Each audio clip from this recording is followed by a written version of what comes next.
नमस्कार दोस्तों, हम लोग पढ़ रहे थे बिहार बोर्ड क्लास 10वां का फिजिक्स।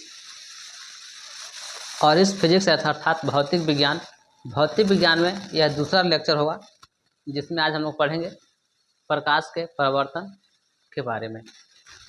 यदि आप पहला वीडियो नहीं देखे हैं तो उसको आप अवश्य देख लीजिएगा।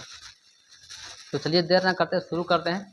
प्रकाश के परिवर्तन के दूसरा लेक्चर हुआ। दूसरे लेक्चर में क्या हम लोग पढ़ेंगे थे, आज हम लोग पढ़ेंगे प्रकाश के परावर्तन के कि प्रकाश के परावर्तन क्या है। प्रकाश का परावर्तन, प्रकाश का परावर्तन क्या है, प्रकाश के परावर्तन के कितने नियम होते हैं, और इसके साथ साथ दर्पण के बारे में भी पढ़ेंगे। पहला परिभाषा आपसे पूछ लिया जाते हैं कि प्रकाश के परावर्तन को परिभाषित करें। प्रकाश के परावर्तन से आप क्या समझते हैं, इस तरह से प्रश्न पूछे जाते हैं। इसका आंसर देंगे प्रकाश के परावर्तन से आप क्या समझते हैं। इसका आंसर होगा, जब प्रकाश की किरण किसी सतह पर पड़ती है तो वह पहले माध्यम में ही वापस लौट जाती है। इस प्रकार के प्रकाश को लौट कर जाने की घटना को हम लोग प्रकाश का परावर्तन कहते हैं या समझते हैं। फिर से, जब प्रकाश की किरण किसी सतह पर पड़ती है तो वह पहले माध्यम में ही वापस लौट जाती है। तो प्रकाश के लौटने की घटना को ही हम लोग प्रकाश का परावर्तन समझते हैं। परावर्तन कहने का मतलब लौट कर जाना, यानी प्रकाश किसी सतह पर पड़ा और पड़ने के वापस वह उसी माध्यम में वापस लौट जाता है। दूसरा माध्यम नहीं, जिस माध्यम से आ रहे थे उसी माध्यम में। जैसे हवा माध्यम से आ तो हवा माध्यम जाएगा, अगर किसी गैस माध्यम होगा तो गैस के माध्यम से वापस लौट जाएगा। तो जिस माध्यम से आ रही है उसी माध्यम में वापस लौट जाएगी। तो लौटने की घटना को हम लोग प्रकाश के परिवर्तन समझते हैं। देखिए, प्रकाश के परिवर्तन के अब देखते हैं नियम। तो प्रकाश के परिवर्तन के दो नियम होते हैं।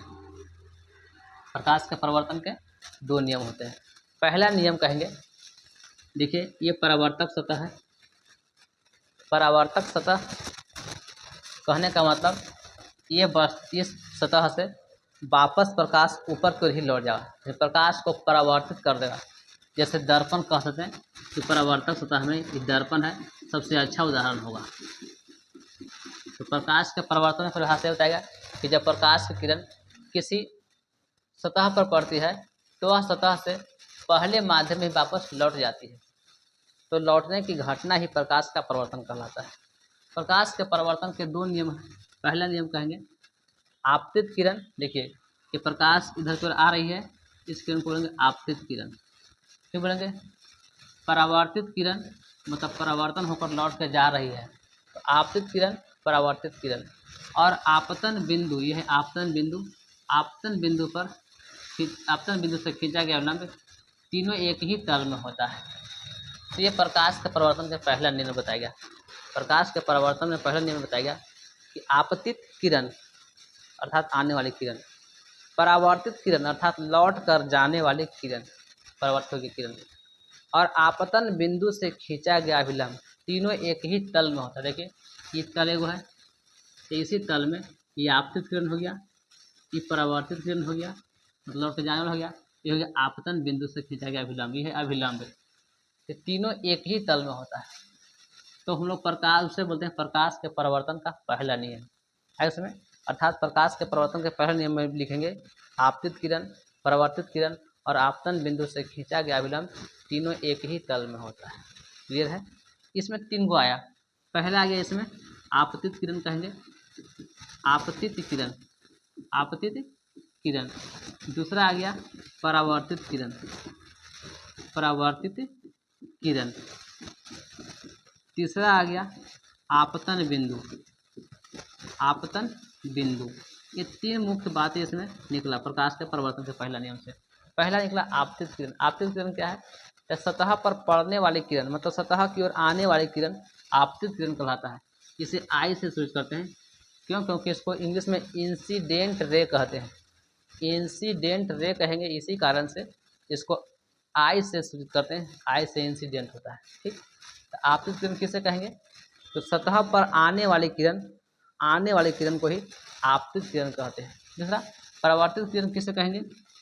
तो लौट कर जाने वाली किरण, सतह से टकरा कर लौट कर जाने वाली किरण देखिए है परावर्तित किरण कहते हैं। इसको आर से सूचित करते हैं, रिफ्लेक्टेड रे कहते हैं, इंग्लिश में रिफ्लेक्टेड रे कहते हैं, इसलिए इसको परावर्तित किरण को आर से सूचित करते हैं। क्लियर है?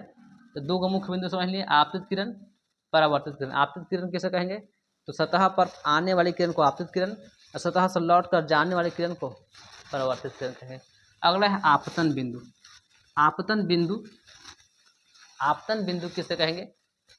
आपतन बिंदु कहेंगे, देखिए आपतित किरण और परावर्तित किरण जिस बिंदु पर मिलती है उसी को हम लोग बोलते हैं आपतन बिंदु। क्या बोलते हैं? आपतन बिंदु। मतलब आपतित किरण और परावर्तित किरण दोनों जिस बिंदु पर रहता है उसी बिंदु को हम लोग बोलते हैं आपतन बिंदु कहते हैं। कैसे बोलेंगे? आपतन बिंदु पर आती है उसी को हम लोग बोलते हैं आपतन बिंदु। आपतन बिंदु कैसे कहेंगे? आपतित किरण जिस बिंदु पर आता है, मतलब ये सतह के जिस बिंदु पर आता है उसी बिंदु को आपतन बिंदु कहते हैं। तो दिखाते हैं, इसको परावर्तन बिंदु भी कह सकते हैं, क्योंकि प्रकाश के परावर्तन में आपतन बिंदु परावर्तन बिंदु में एक ही होता है, इसी बिंदु पर आपतित होती है, इसी बिंदु पर परावर्तित होता है। एक और बच गया अभिलंब। चौथा हो गया अभिलंब। अभिलंब किसे कहेंगे? तो आपतन बिंदु पर डाला गया लंब को अभिलंब कहते हैं। ये आपतन बिंदु है, इस पर डाला गया लंब खींचे तो क्या कहलाया? अभिलंब कहला गया। तो यानी प्रकाश के परावर्तन के पहला नियम से, यानी नियम पहला से ये चार बातें हम लोग को मुख्य रूप से सीखने को मिला। पहला आपतित किरण, परावर्तित किरण, आपतन बिंदु, एक अभिलंब। ये चार को मुख्य बिंदु, इन चारों रखिएगा। आपतित परावर्तित किरण है, कौन आपतन बिंदु है और कौन अभिलंब है, ये चारों ध्यान रखिएगा। फिर से आपतित किरण सतह पर पड़ने वाली किरण यानी सतह की ओर आने वाली किरण आपतित किरण, परावर्तित किरण लौट कर जाने वाली किरण परावर्तित किरण, आपतन बिंदु तो जिस बिंदु पर किरण आपतित होती है उसे आपतन बिंदु कहते हैं, और अभिलंब आपतन बिंदु पर खींचा गया लंब अर्थात आपतन बिंदु पर डाला गया लंब को ही हम लोग क्या बोलते हैं? अभिलंब कहते हैं। क्लियर है? ये था प्रकाश के परिवर्तन में। प्रकाश के परिवर्तन में क्या होता है? आपतित किरण, परावर्तित किरण और आपतन बिंदु पर खींचा गया अभिलंब तीनों एक ही तल पर, इसको हम लोग पहला नियम कहते हैं। देखिए तीनों के तल में है, इसको पहला नियम। अब दूसरा नियम, नियम दूसरा प्रकाश के परिवर्तन के दूसरा नियम। दूसरा नियम में क्या होता है? इसमें सीधी सी बात है कि आपतन कोण का मान परावर्तन कोण के मान के बराबर होता है। आपतन कोण का मान परावर्तन कोण के मान के बराबर होता है, जिसे हम लोग प्रकाश के परावर्तन के दूसरा नियम कहते हैं। जैसे देखिए ये है हमारा सतह, सतह पर आने वाली किरण आपतित किरण, लौट कर जाने वाली किरण परावर्तित किरण, इसको बारे में पढ़ लिए। आने वाली किरण लौट, ये है आपतन बिंदु, आई हो गया अभिलंब, हो गया सीधे डालेंगे यहाँ से अभिलंब, ये अभिलंब सीधा होता है 90 डिग्री पर। अब ये वाला कोण जो बना आप इसको बोलेंगे आपतन कोण, इसको कोण आई से सूचित करेंगे। आई कोण बना परावर्तन कोण, इसको कोण आर से सूचित करेंगे। तो प्रकाश के परावर्तन में मुख्य रूप से दो गो मुख्य बिंदु हम लोग को मिला। पहला मिला आपतन कोण, आपतन कोण, और दूसरा मिला परावर्तन कोण, परावर्तन कोण। आपतन कोण किसे कहेंगे? देखिए यह आपतित किरण और अभिलंब के बीच बना हुआ कोण को आपतन कोण कहते हैं, इसे कोण आई से सूचित करते हैं। फिर से आपतित किरण और अभिलंब के बीच बना कोण को आपतन कोण कहते हैं। पहले क्लियर है आपतन कोण?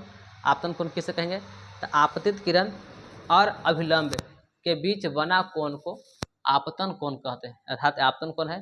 देखिए ये आपतित किरण, ये अभिलंब, ये दोनों के बीच जो कोण बना इसको आपतन कोण कहते हैं, इसे कोण आई से सूचित करेंगे। दूसरा है परावर्तन कोण। परावर्तन कोण किसे कहेंगे?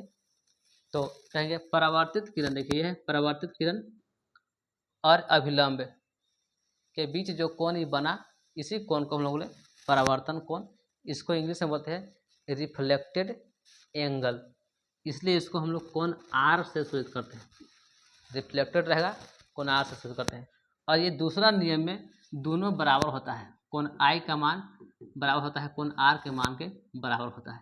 ये प्रकाश के परिवर्तन के दूसरा नियम में होता है। प्रकाश के परिवर्तन के दूसरा नियम में आपतन कोण का मान परिवर्तन कोण के मान के बराबर होता है। किस नियम से? तो प्रकाश के परिवर्तन के दूसरा नियम से। प्रकाश के परिवर्तन में दोनों नियम, दो हम लोग को मुख्य बिंदु आया, एक आपतन कोण, दूसरा या परिवर्तन कोण। तो प्रकाश के परिवर्तन के बारे में देख लिए। प्रकाश के परिवर्तन के दो नियम थे, दोनों नियम के बारे में समझे। अब ये दोनों नियम से जो जो भी मुख्य बिंदु निकल कर आए उन सभी बिंदु को समझ लिए। फिर आगे की ओर हम बढ़ते हैं। इस आगे को बढ़ेंगे, इसमें टॉपिक पढ़ना है दर्पण। प्रकाश के परिवर्तन में टॉपिक पढ़ना है दर्पण अर्थात मिरर। दर्पण, दर्पण कहते हैं किसको? ध्यान समझिएगा। दर्पण क्या है? तो वैसा पारदर्शी पदार्थ जिसका एक भाग कलय किया गया होता है, अर्थात एक भाग पेंट किया गया होता है, उसे हम लोग दर्पण कहते हैं। दर्पण किसे कहेंगे? तो वैसा पारदर्शी पदार्थ या वैसा पदार्थ जिसका एक भाग कलय किया गया होता है, उससे हम लोग क्या बोलते हैं? दर्पण। लेकिन कहेंगे वैसा परावर्तक सतह, यानी कहेंगे जिसका एक भाग क्या होता है? कलय किया गया होता है। एक भाग में कलय, जैसे देखिएगा इस साइड है, इस साइड कलय किया गया, पेंट किया गया, ये पारदर्शी था, इसको एक भाग कलय किया गया है, तो यह दर्पण होगा, क्योंकि इसमें इधर की ओर पार नहीं कर पाएगा, एक भाग कलय। वैसा पारदर्शी पदार्थ जिसका एक भाग किया गया, पारदर्शी पदार्थ होता है लेकिन उसका एक भाग क्या किया था? पेंट किया था, तो वह दर्पण का काम करता है। आगे समझ में, दर्पण वैसा पारदर्शी पदार्थ जिसका एक भाग कलय किया गया, एक भाग कलय किया गया। अब दर्पण में कलय किसका होता है? तो ये देखिए सिल्वर आयोडाइड का पेंट किया होता है। जो पेंट होता है, कोई पूछ सकता है कि दर्पण में किस वस्तु का पेंट किया होता है, यानी किस पदार्थ का? तो सिल्वर आयोडाइड का पेंट किया गया होता है। सिल्वर आयोडाइड, सिल्वर आयोडाइड दर्पण के आप घर में समान ऐना के पीछे की ओर जो होता है, लगा होता है, उसको सिल्वर आयोडाइड का होता है। अच्छा दर्पण है। दर्पण मुख्य रूप से देखा जाए दो प्रकार का होता है। एक को बोलते हैं समतल दर्पण, समतल दर्पण, दूसरा बोलते हैं गोलीय दर्पण। दूसरा बोलेंगे गोलीय दर्पण। समतल दर्पण को प्लेन मिरर, स्फेरिकल मिरर कहेंगे। समतल किसे कहेंगे?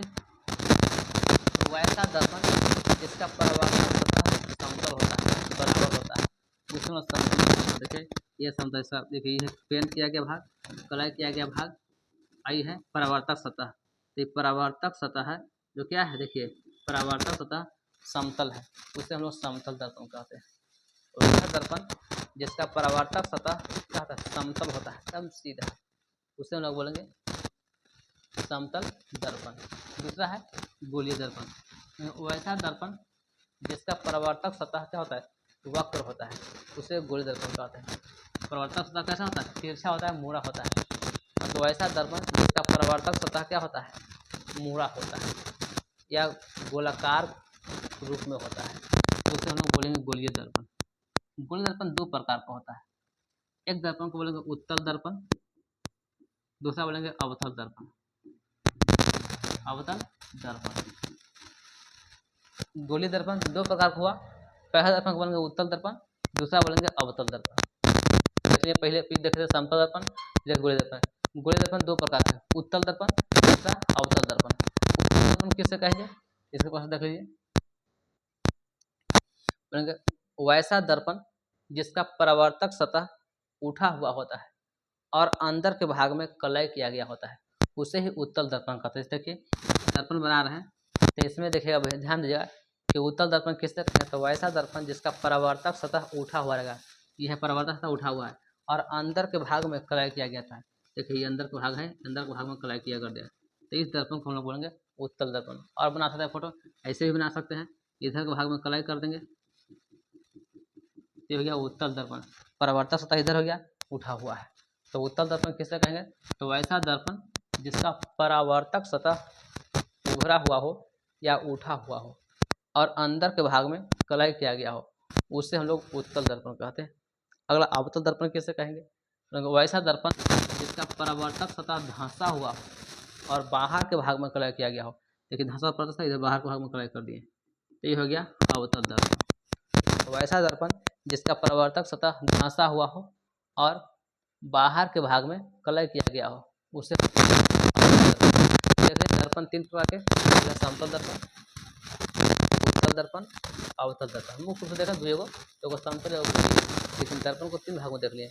एक समतल दर्पण वैसा दर्पण जिसका परावर्तक सतह समतल हो, बराबर हो, समतल दर्पण कहते हैं। दूसरा उत्तल दर्पण वैसा दर्पण जिसका परावर्तक सतह उठा हुआ हो, उससे उत्तल दर्पण कहते हैं। अगला अवतल दर्पण वैसा दर्पण जिसका परावर्तक सतह धंसा हुआ हो, उससे हम लोग क्या अवतल दर्पण कहते हैं। अब हम लोग आगे पढ़ेंगे इसमें पहला उत्तल दर्पण के, सॉरी समतल दर्पण के बारे में। समतल दर्पण के बारे में, समतल दर्पण के बारे में अगले नेक्स्ट वीडियो पार्ट्स में हम लोग पढ़ेंगे। छोटा सा वीडियो होगा जिसमें समतल दर्पण, अवतल दर्पण और अवतल दर्पण के बारे में अच्छे से गुण के बारे में पढ़ेंगे। आज क्लास यहीं तक, मिलते हैं अगले वीडियो में। अपना ख्याल रखिएगा, धन्यवाद।